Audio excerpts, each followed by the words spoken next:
हिमालय की गोद में है तिब्बत और तिब्बत के सुदूर भीतरी हिस्से में बसा था वह गांव जिसमें आज एक परिवार खुशियों से डूब उतरा रहा था। उन्हें यह अंदेशा भी नहीं था कि उनके सर पर मौत तांडव कर रही है। वास्तव में उस परिवार के मुखिया की बेटे की आज शादी थी।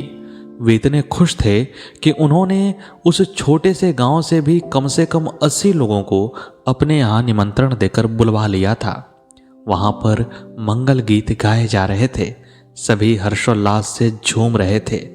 लेकिन इस खुशी वाली जगह से मात्र थोड़ी ही दूर पर एक 16 वर्षीय लड़का क्रोध और दृढ़ता की प्रतिमूर्ति बना हुआ तांत्रिक क्रियाओं में व्यस्त था। उसके कमरे में एक रहस्यमय शांति थी। अंधेरा था, सामने कुछ पुतले रखे हुए थे और एक दीपक जल रहा था। लड़के की आंखें बंद थीं और चेहरे की नसें क्रोध के मारे खिंची हुई थीं। वह लगातार अपने होठों से एक मंत्र बुदबुदाता जा रहा था। जैसे जैसे समय बीतता गया, उसके मंत्रों को बुदबुदाने की गति भी तेज होती गई। उसकी आवाज भी फुसफुसाहट से बदलते हुए गर्जना में बदल गई। वह लड़का बार बार एक ही मंत्र पढ़ता और फिर मुंह से कुछ ऐसी क्रियाएं करता जो कि हम लोगों के समझ से बाहर हैं। ऐसा करते हुए थोड़ी देर बीता कि वहां बाहर अचानक से बादल घुमड़ने लगे। जहां पर विवाह हो रहा था वहां चारों तरफ काले बादल घिर आए और फिर अचानक से बादलों से ओले बरसने लगे। ये ओले सामान्य से बहुत अधिक बड़े थे। एक ओला जिस पर भी पड़ जाता उसके प्राण पखेरु उड़ जाते। देखते ही देखते बिना संभलने का मौका दिए उन ओलों ने उन सभी 80 लोगों को मौत के घाट उतार दिया। यहाँ लोग एक एक करके जानवर की तरह मर रहे थे और वहाँ कमरे में बैठा हुआ वह 16 वर्षीय तांत्रिक खुशियां मना रहा था। उसके चेहरे पर एक एक मौत मानो सदियों का सुकून दे रही थी। कौन था वह तांत्रिक? वह तांत्रिक था मिलारेपा। मिलारेपा का नाम आज भी तिब्बत में बहुत जाना पहचाना नाम है। त्यांगन्योक हेरुका ने अपनी किताब 100,000 सॉन्ग्स ऑफ मिलारेपा में उसके जीवन की बात कही है और यह भी बताया है कि उसने 1 लाख गीतों की रचना की थी। तो आखिर यह मिलारेपा कौन था? कैसे इतना खूंखार तांत्रिक बना और फिर बाद में उसके जीवन में क्या क्या घटनाएं घटी? आइए इसे हम विस्तार पूर्वक जानते हैं। लेकिन इस कहानी को आगे जानने से पहले आप सबसे इतना ही अनुरोध है कि आप कृपया इस वीडियो को लाइक करके हमारे चैनल को सब्सक्राइब कर दीजिएगा। तो नमस्कार, आइए आपका कथा में स्वागत है। तिब्बत के सुदूर भीतरी हिस्से के गांव में एक बड़ा ही संपन्न परिवार रहा करता था। परिवार में खुशहाली थी और किसी भी तरह की दिक्कत नहीं थी। वह परिवार अपनी संपन्नता के साथ साथ अपनी प्रसन्नता के लिए भी जाना जाता था। परिवार में पति पत्नी थे और 2 बच्चे थे, एक बेटा और एक बेटी। सब कुछ सही चल रहा था, लेकिन तभी एक दिन आकस्मिक रूप से उनके सर पर विपत्ति का ठिकरा फूट पड़ा। वे कहते हैं ना कि बुरा समय किसी की प्रतीक्षा नहीं करता। परिवार का मुखिया असमय ही किसी कारण मृत्यु को प्राप्त हुआ। उस समय के समाज में स्त्री को मुखिया माना नहीं जाता था और बच्चे अभी बहुत छोटे थे, तो उस परिवार का क्या होगा, यह एक बड़ा प्रश्न बनकर सामने आ गया। जो व्यक्ति मरा था उसका एक भाई था। उसने अपनी भाभी और दोनों भतीजों से कहा कि तुम लोग मेरे साथ आकर रहो, मैं तुम्हारी संपत्ति की देखरेख करूंगा और जब बच्चे बड़े हो जाएंगे तो मैं उन्हें दे दूंगा। तब लोग बड़े भोले भाले होते थे, कही हुई बातों में विश्वास कर लेते थे। उस मरे हुए व्यक्ति की पत्नी ने अपने देवर की बात पर विश्वास कर लिया और अपने बेटे और अपनी पुत्री को लेकर उसके पास रहने को चली आई।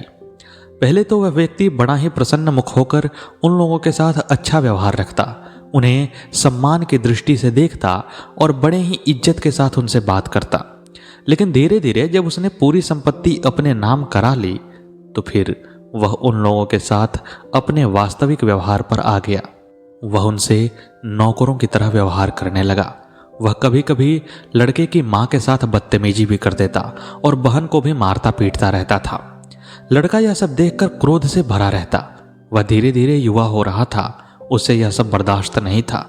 लेकिन उसका चाचा अब संपत्ति पाकर एक बड़ा आदमी हो गया था, इसलिए वह सीधे उस पर कोई प्रहार कर भी तो नहीं सकता था। वह एक छोटा सा बच्चा ही तो था आखिर। जैसे जैसे उसकी व्यवस्था बढ़ने लगी, वह हमेशा ही चाचा से बदला लेने की सोचने लगा। 13 वर्ष की आयु में उसे तंत्र मंत्र के बारे में पता चला। उसे यह पता लगा कि यदि कोई तंत्र साधना कर ले तो बिना सामने आए ही अपने प्रतिद्वंदी को मार सकता है, उसे पराजित कर सकता है। वह 13 वर्षीय बालक अपने घर को छोड़कर तंत्र मंत्र की साधना के लिए बाहर निकल गया। वह 3 वर्षों तक भटकता रहा, अनेक तांत्रिकों के पास गया और सबसे कुछ न कुछ सीखता ही गया। उसने दृढ़ प्रतिज्ञा कर रखी थी, उसके मन में कुछ कर गुजरने की लालसा थी, इसलिए 3 वर्षों में उसने बहुत सारी सिद्धियां प्राप्त कर ली। जब 16 वर्ष का वह बालक सिद्धियों को प्राप्त कर अपनी माता और बहन को बचाने के लिए वापस आया तो उसे पता चला कि इस चाचा के अत्याचार से उसकी माँ और उसकी बहन दोनों ही स्वर्ग सिधार गई हैं। अब इस बालक के क्रोध का पारावार नहीं रहा। एक तो यह दुख कि मेरी संपत्ति इस चाचा ने हथिया ली है, और दूसरा यह कि इसने मेरी माँ और बहन को तड़पा तड़पा कर मार डाला। मैं वहां पर उपस्थित भी नहीं था, यह एक तीसरा दुख था। बालक के मन में क्रोध के बीज तो पड़ ही चुके थे। वह सही समय की प्रतीक्षा में था और वह सही समय आया चाचा के लड़के के विवाह के समय। उसने देखा कि चाचा अपने लड़के का विवाह उसकी ही संपत्ति से बड़े ही जोशो खरोश के साथ कर रहा है। वह नहीं चाहता था कि इस परिवार में कोई खुशियां व्याप्त हो, इसलिए उसने विवाह का दिन चुना। वह जानता था कि गांव के सभी लोग इस बात को भली भांति जानते हैं कि यह संपत्ति मेरी है, लेकिन फिर भी जैसे ही इसने संपत्ति हथिया ली वैसे ही गांव के लोग इसके पक्ष में हो गए।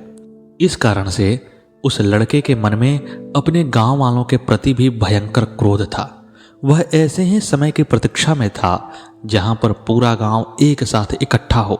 लड़के की शादी में जब उस चाचा ने पूरे गांव को निमंत्रण दिया तो वह इतना संपन्न था कि कोई भी उसके निमंत्रण को ठुकरा नहीं सका, और लड़का उसी दिन अपनी तंत्र विद्या से ओले बरसाकर उन सभी को मार डालता है। जब लड़के ने अपनी तांत्रिक विद्या से उन सभी को मौत के घाट उतार दिया तो पहले तो उसे बहुत सुकून मिला, उसका प्रतिशोध पूर्ण जो हो गया था। लेकिन धीरे धीरे समय गुजरने के साथ ही उसका मन पश्चाताप और ग्लानि से भरने लगा। वह बार बार यही सोचता कि मुझे ऐसा नहीं करना चाहिए था, मुझे क्षमा कर देना चाहिए था, क्योंकि क्षमा से बढ़कर और कोई भी शक्ति नहीं है। वह इसी ग्लानि में गलता हुआ अपने हृदय को समझाता बुझाता, लेकिन जब उसकी ग्लानि असह्य हो उठी तो वह उचित गुरु की तलाश में निकला। वह अध्यात्म को पाना चाहता था। तंत्र विद्या में उसे सुकून नहीं मिल रहा था, उसे आध्यात्मिक शांति की तलाश थी। वह दर दर भटकने लगा, उसे कोई भी रास्ता नहीं सूझ रहा था। इसी भटकन के दौरान उसे एक व्यक्ति ने मारपा के बारे में बताया कि वहीं उसकी मदद कर सकता है।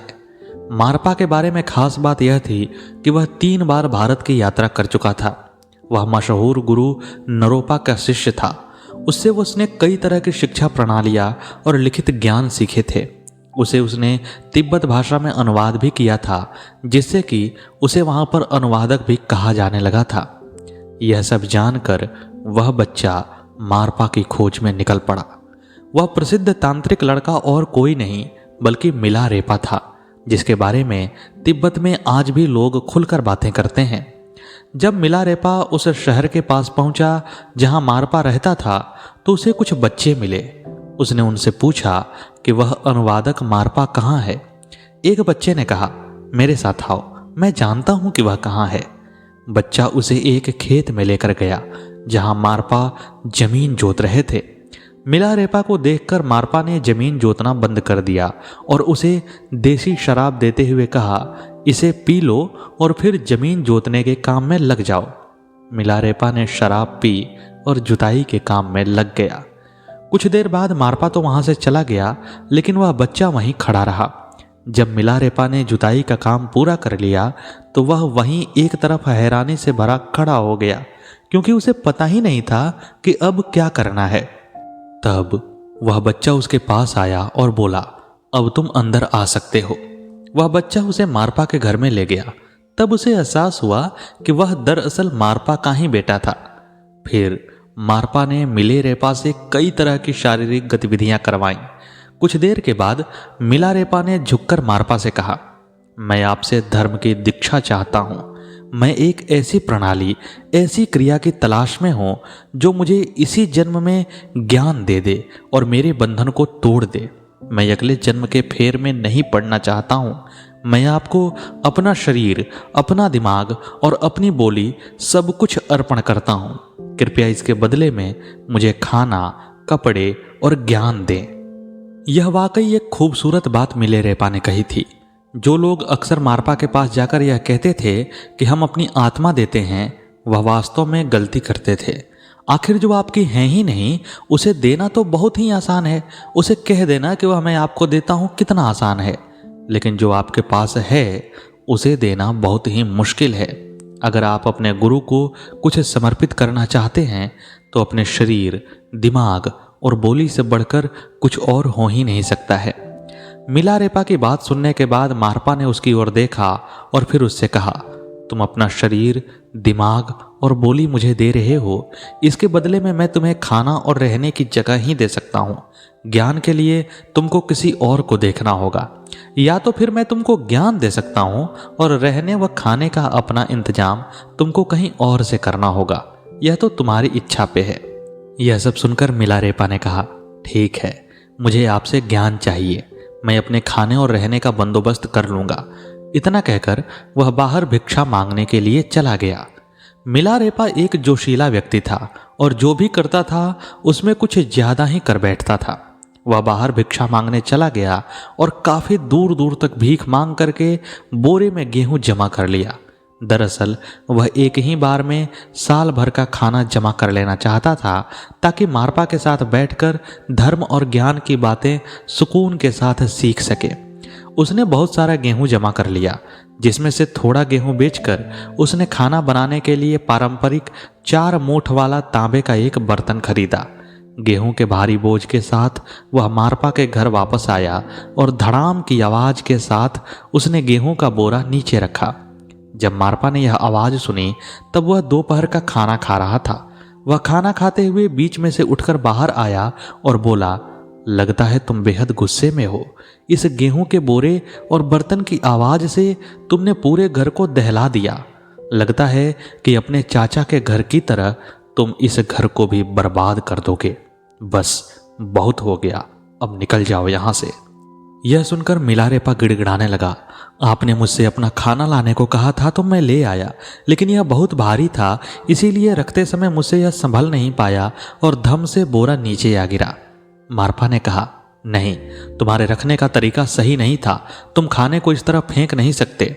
इन सभी बातों का हमेशा ध्यान रखा जाना चाहिए। लोगों के व्यवहार का इसी से समझ आता है कि वे कैसे बैठते हैं, कैसे खड़े होते हैं, कैसे चीज़ों को रखते हैं और किन बातों को किस तरह से लेते हैं। इसलिए मारपा ने कहा कि अब कुछ भी नहीं हो सकता है। तुमने बोरे को ठीक तरीके से न रखकर उसे फेंका, इसलिए या तो तुम यहाँ से बाहर जाओ या यहाँ रहकर पहले मेरे घर के काम करो, फिर मैं तुम्हें सिखाऊंगा। कई सालों तक ऐसा ही चलता रहा। मिलारेपा घर का काम करता और दूसरे शिष्य आते और वहाँ चीज़ों को सीख कर लौट जाते। मिलारेपा को न तो कोई दीक्षा मिली और न ही कोई सीख। हालांकि बीच बीच में वह सत्संग के दौरान छिपकर उसके बीच पहुंच जाता और चाहता कि उसके गुरु से कुछ शिक्षा उसे भी मिले, लेकिन जब भी वह छिपकर वहां पहुंचता तब तक मारपा को पता चल जाता और वह अपने शिष्यों के साथ मिलकर उसकी पिटाई कर देता। ऐसा ही बहुत समय तक चलता रहा। मिलारेपा छिपकर बैठता और मारपा उसकी पिटाई करवा देता। धीरे धीरे जब बहुत समय गुजर गया तो आखिर एक दिन मिलारेपा ने मारपा की पत्नी दमेमा से याचना की। दमेमा मिलारेपा के प्रति एक माँ की तरह सहानुभूति रखती थी। उसने मारपा से कहा कि आप इसे कुछ सिखा क्यों नहीं देते हैं, यह बहुत समय से हमारी सेवा कर रहा है। अपनी पत्नी की बात को सुनकर मारपा ने कहा कि यदि यह मेरे बेटे के लिए एक 3 कोने वाला घर बना देगा तो मैं इसे अवश्य ही शिक्षा दूंगा, लेकिन शर्त यह है कि इसे घर को अकेले ही पूरा करना है, उसमें किसी की भी सहायता नहीं लेनी है। मिलारेपा यह सुनकर शर्त को मान गया और घर बनाने में लग गया। उसने दिन रात एक कर दिया। उसने अपने मेहनत से 3 कोने वाला घर कुछ ही महीनों में बनाकर तैयार कर दिया। हालांकि इस दौरान उसका शरीर बुरी तरह से थक गया था और जगह जगह से कट भी गया था। लेकिन जैसे ही 3 कोने वाला घर बनकर तैयार हुआ तो मारपा ने कहा, मुझे यह घर अच्छा नहीं लग रहा है, अगर इसमें 4 कोने होते तो बराबर दिखता। मिलारेपा फिर से अपने काम में लग गया। कुछ महीने के बाद उसने 4 कोने वाला घर बना दिया। फिर मारपा ने कहा कि यदि इस घर की बुर्ज 60 फीट ऊंची होती तो कोई बात भी होती। मिलारेपा एक बार फिर से अपने काम में लग गया। वह काम पूरी करता और मारपा उसे कुछ दूसरा काम बता देता। इसी बीच यह भी चलता रहा कि मिलारेपा छिप छिप कर सत्संग सुनने की कोशिश करता और उनके शिष्यों द्वारा पीटा जाता और बाहर आ जाता। जब मिलारेपा ऐसा करते हुए बहुत समय व्यतीत कर देता है तो एक दिन पुनः गुरुपत्नी के पास जाता है और कहता है कि मेरी उम्र अब ढलने लगी है, मैं बूढ़ा होने लगा हूँ, लेकिन फिर भी मुझे कोई ज्ञान नहीं मिला है, अब आप ही कुछ कर सकती हैं। तब गुरु की पत्नी ने एक दूसरा उपाय निकाला। उसने मारपा के नाम से एक चिट्ठी तैयार की और मारपा के ही हस्ताक्षर करके मिलारेपा को देते हुए कहा कि इसे लेकर तुम एक भिक्षुक के पास चले जाओ, वह भी तुम्हें आध्यात्म की शिक्षा दे सकता है। बस उसे यह कहना कि मेरे गुरु ने यह चिट्ठी दी है जिसके कारण कि तुम मुझे सिखा सकते हो। भिक्षुक वह चिट्ठी पढ़कर मिलारेपा को सिखाने लगा, लेकिन वह जब भी सिखाता मिलारेपा के मन में कुछ जाता ही नहीं था। शिक्षा का कोई प्रभाव नहीं पड़ रहा था। तब भिक्षुक ने कहा कि ऐसा पहले कभी हुआ ही नहीं, जरूर तुम्हारे साथ कोई दिक्कत है। तभी वहां पर मारपा भी आ गया। उसने भिक्षुक को फटकारते हुए कहा कि मेरे द्वारा दीक्षा दिए जाने वाले शिष्य को तुम किस तरह से दीक्षित कर सकते हो, यह गुरु धर्म के विपरीत है। तब भिक्षुक ने वह चिट्ठी दिखाई और कहा कि यदि यह चिट्ठी तुम्हारी नहीं है तो वही यह गलती है जिसके कारण मिलारेपा कुछ सीख नहीं पा रहा है। जब मारपा के सामने मिलारेपा का झूठ प्रकट हो गया तो मिलारेपा के मन में बड़ी ग्लानि हुई। वह अपने हृदय में इतना गल गया कि आत्महत्या के विचार से वहां से चला गया। मारपा ने अपनी पत्नी और उस भिक्षुक से कहा, मैं उसे बहुत समय से इसलिए नहीं सिखा रहा था क्योंकि उसके मन में अहंकार था। वह बार बार चोरी छिपे ज्ञान भी लेना चाहता था। वह निश्चल हृदय का नहीं हो पाया था। हालांकि आज उसको जब ग्लानि हो रही है तो उसका हृदय पवित्र हो गया है। अब मैं उसे अवश्य ही ज्ञान दूंगा। तब वह मिलारेपा को खोजकर उसे वापस लाया और दीक्षा देने लगा। कुछ समय के बाद मिलारेपा जब पूर्ण रूप से दीक्षित हो गया तो मारपा ने उससे कहा कि अब तुम डाकिनी साधना करो। एक कमरे में बैठकर दिए गए मंत्र के साथ तुम डाकिनी का ध्यान करो। मिलारेपा ऐसा ही करने लगा। 3 दिन बीत गए। कमरे का अंधेरा और मिलारेपा का वह मंत्र, केवल यही 2 लोग उसके साथी थे। मंत्र पढ़ते हुए वह बार बार डाकिनी का ध्यान करता। तीसरे दिन के अंतिम प्रहर में डाकिनी वहां पर प्रकट हुई। कुछ लोग कहते हैं कि स्वप्न में आई, लेकिन जो भी था डाकिनी मिलारेपा से बात करने लगी।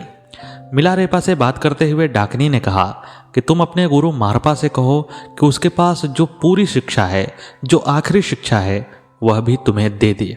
तुम्हारी शिक्षा में केवल एक कमी है जिससे कि तुम पूर्ण अभी नहीं हुए हो। मिलारेपा डाकिनी की बात सुनकर अपने गुरु के पास गया और वहां पर जाकर उसने कहा कि गुरुदेव, आपने मुझे एक शिक्षा तो दी ही नहीं। डाकिनी कह रही हैं कि तुम्हारे पास एक शिक्षा का अभाव है। यह सुनकर मारपा ने कहा कि मैंने जितनी भी शिक्षाएं पढ़ी हैं वह सब तुम्हें समर्पित कर दी हैं। मेरे पास ऐसी कोई शिक्षा नहीं है जो मैं तुम्हें दूं। लेकिन डाकिनी की बात गलत तो हो नहीं सकती है, जरूर इसके पीछे कोई ना कोई कारण होगा, इसलिए हमें अपने गुरु के पास चलना चाहिए। यह कहकर मारपा मिलारेपा को लेकर भारत में नरोपा के पास चला आया। नरोपा मारपा के गुरु थे और पहुंचे हुए आध्यात्मिक व्यक्ति थे। नरोपा ने जब मिलारेपा और उसके गुरु की बात सुनी तो नरोपा बड़े प्रसन्न हुए और उन्होंने वह आखिरी विद्या मिलारेपा को दी। उसके बाद नरोपा ने मारपा से कहा कि तुम पढ़ने में बहुत अच्छे थे, तुम में भी आध्यात्मिक शक्तियां हैं, लेकिन मिलारेपा जितना दृढ़ता तुम्हारे अंदर नहीं है। इसी कारण मैंने तुम्हें आखिरी विद्या नहीं दी थी। मुझे योग्य शिष्य की तलाश थी और वह योग्य शिष्य मिलारेपा निकला। कहते हैं कि उसके बाद से मारपा, जो कि अधिक वृद्ध था, वह मिलारेपा का शिष्य बन गया। यानी कि जो पहले गुरु था वह शिष्य बन गया और मिलारेपा भारत से अध्यात्म की पूरी शिक्षा लेकर वापस तिब्बत चला आया। फिर उसने तंत्र मार्ग को छोड़ करके गीत लिखे, संत कवि बना और भक्ति में लीन हो गया।